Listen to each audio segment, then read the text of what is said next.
Hello everyone, কেমন আছে সবাই? আমার ছোট্ট একটা মিনি ব্লগে তোমাদের সবাইকে স্বাগত। আশা করি সবাই খুব ভালো আছো, আমিও তোমাদের ভালোবাসায় ভালো আছি।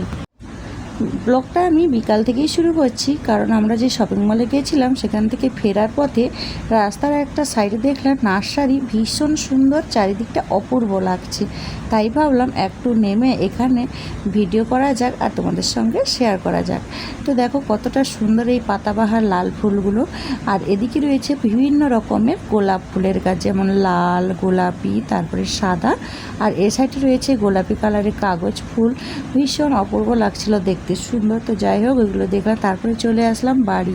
আর বাড়িতে আসার সময় হাইওয়ের সাইডে দেখলাম রাস্তার সাইডে পুরোটাই কিন্তু হলুদ কালারে ফুলে ভর্তি, যেমন সর্ষের বাগানে সর্ষে ফুল ফুটলে সুন্দর লাগে, এটাও তেমন সুন্দর।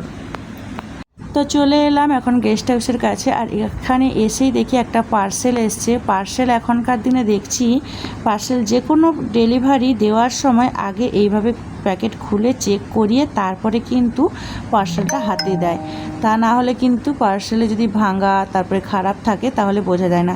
আর আজ যেহেতু সানডে ছিল, আর সানডে যেখানে যে প্ল্যান থাকে, কাজ হয়, সেখানকার অবস্থাটা দেখো, কতটা মানুষ, এখানকার ভিড়টা দেখো, যেন মানে হাজার হাজার মানুষ এখানেই রয়েছে, যেমন দোকানপাট তেমন হাজার হাজার মানুষের আনাগোনা চলছে।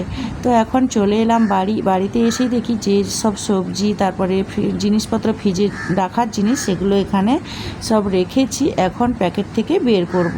আর এগুলো না বের করে দিলে খারাপ হয়ে যেতে পারে। তো যাই হোক, বৃষ্টিকে বললাম এখানে কি এনেছি আগে চলো বের করে নিই। এখানে আছে ফুলকপি, তারপরে আঙ্গুর, চিজ, কিবি ফ্রুট, ভুট্টা, পনির।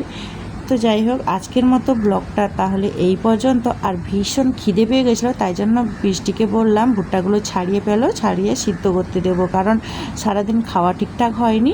তো যাই হোক, আজকের মতো ভিডিওটা তাহলে এই পর্যন্ত। সবাই খুব ভালো থেকো, সুস্থ থেকো, দেখা হচ্ছে খুব শিগগিরই নতুন একটি ব্লগে। আর ব্লগটা তোমাদের কেমন লাগলো অবশ্যই কমেন্ট করে জানাতে ভুলো না।